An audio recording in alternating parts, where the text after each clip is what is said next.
Antes de ser la fugitiva, Leto fue la dama de los lobos.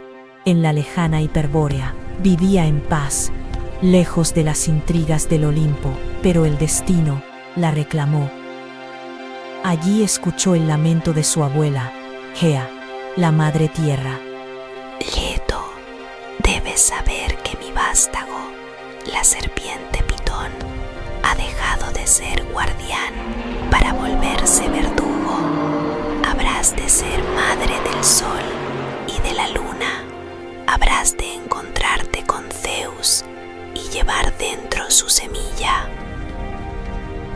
Gran Gea, pero ¿qué dirá la reina Hera? Es demasiado poderosa. No soy rival para ella.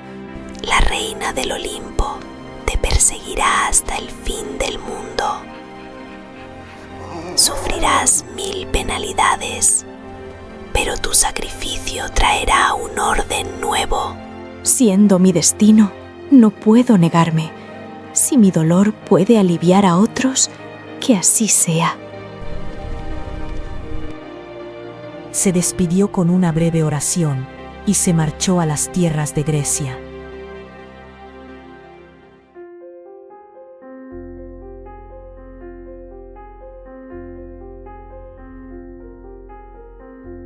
Damos por sentado el agua, como damos por sentado el aire. Pero hubo un tiempo en que un sorbo de agua costó la humanidad de todo un pueblo. Soy la princesa Corina, nieta de Sísifo. Quizá recordéis la primera parte de esta historia, la tragedia de Leto. Leto se unió a Zeus siguiendo el mandato de Gea, la madre tierra. Pero la reina Hera, siempre vigilante desde el trono del pavo real, se enfureció, tal como había sido profetizado. He maldecido la tierra entera para que esa adúltera de Leto no pueda descansar ni parir a sus hijos.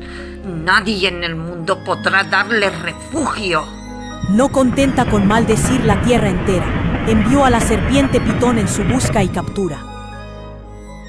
Leto caminó durante meses sin descanso. Finalmente, agotada y a punto de dar a luz, cayó de rodillas y se rindió frente a la costa. Pero Poseidón, por orden de Zeus, le envió la isla flotante de Delos.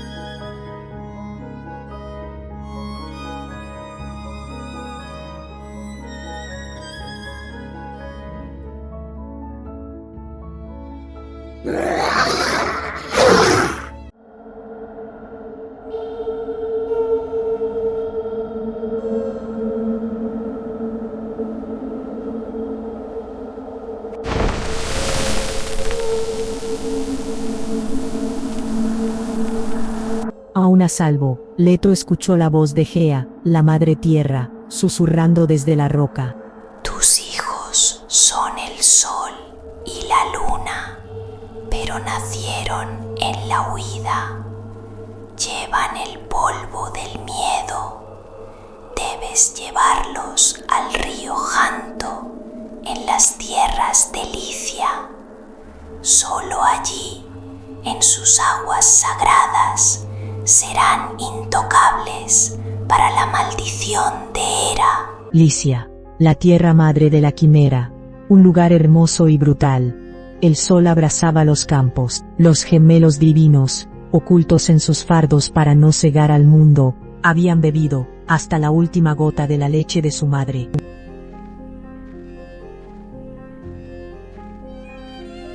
Leto ya no era una titánide, era solo una madre seca, caminando por un infierno de polvo.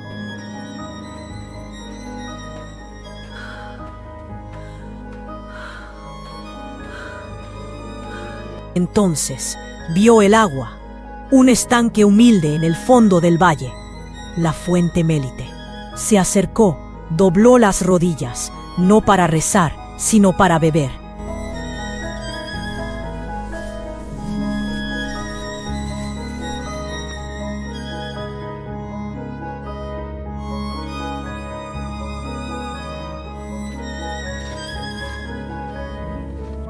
Pero la turba de campesinos le cortó el paso. ¡Atrás! ¡Estás maldita! ¡El agua es nuestra! ¡No te acerques! ¿Por que me vedáis el agua. El uso del agua es un derecho común. La naturaleza no hizo el sol propiedad privada, ni el viento, ni las aguas. Me he acercado a un bien que es público. La diosa Hera ha prohibido que te acojan. Cualquier alma con un rastro de piedad habría cedido. Pero el miedo a Hera había envenenado sus corazones, y el miedo, cuando se junta con la ignorancia, se convierte en crueldad. No pido para mí. Dejaos conmover por mis niños. Un trago de agua les devolverá la vida y la alegría. ¡Enturbiar el agua, compañeros! ¡Vamos adentro! ¡Hay que enturbiar el agua! ¡Ya está turbia! ¡Sigue tirando! No fue defensa propia, fue maldad. Enturbiaron lo que no podían defender, solo para que una desdichada suplicante sufriera. Creyeron que podían privatizar la vida misma y obtener el favor de la diosa. ¿Quieres agua? Toma barro, toma fango. Aquí no bebe nadie sin nuestro permiso. ¿Os negáis a compartir lo que la Madre Tierra da gratis? ¿La fuente de toda vida? Si tanto amáis vuestro charco y vuestro lodo, viviréis eternamente en él. Invoco los poderes de la diosa Hécate.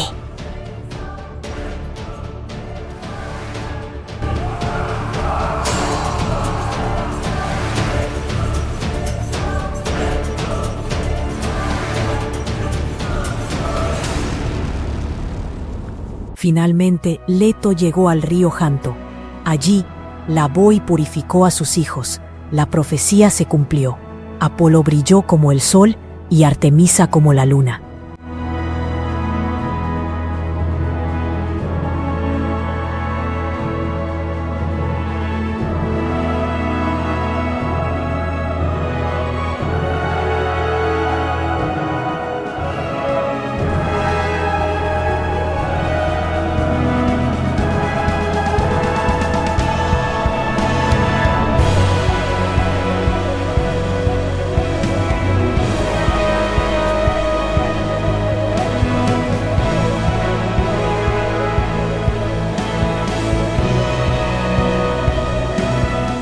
Este es el mito fundacional de Licia. En ese lugar sagrado, hoy se alzan los 3 templos del Letún dedicados a la Sagrada Familia, el corazón espiritual de Licia.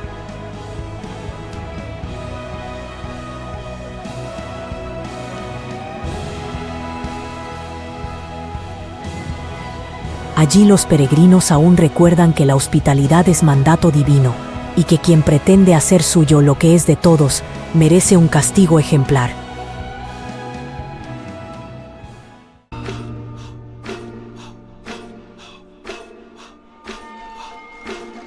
Pero dicen que aquellas ranas, esos antiguos campesinos que ensuciaron el agua, nunca aprendieron la lección. Su estupidez no terminó con su transformación, solo cambió de forma. Escuchad bien, porque la historia se repite. Las ranas vivían libres en su charca, sin nadie que las gobernara. Pero la libertad les parecía un desorden. Empezaron a croar y a exigir un rey.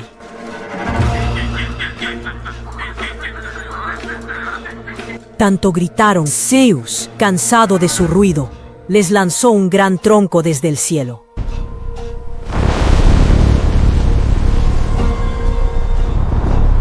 El tronco cayó con un estruendo terrible.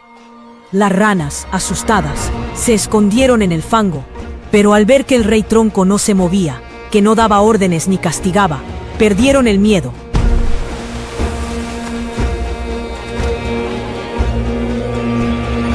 Y con la pérdida del miedo, llegó la insolencia. Saltaron sobre él y se burlaron de su quietud.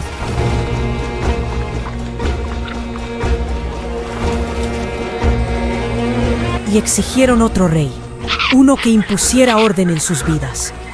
Zeus, al ver que despreciaban la paz que les había regalado, decidió darles exactamente lo que pedían.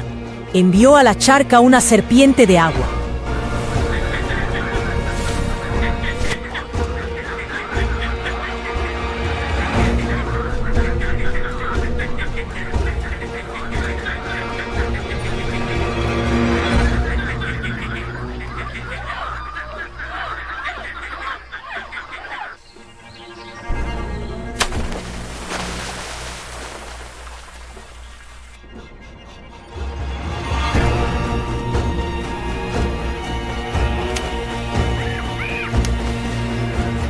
Esta vez, el rey no se quedó quieto.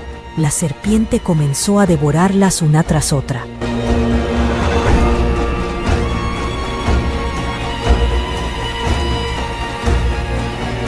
Y cuando las ranas suplicaron a Zeus que las salvara, que les devolviera el tronco, ya no había nadie que las escuchara.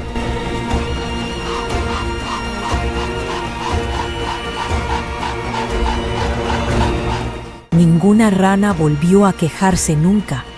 Finalmente habían encontrado el orden que tanto anhelaban, la paz de las sombras del Hades y el silencio de los corazones aterrados.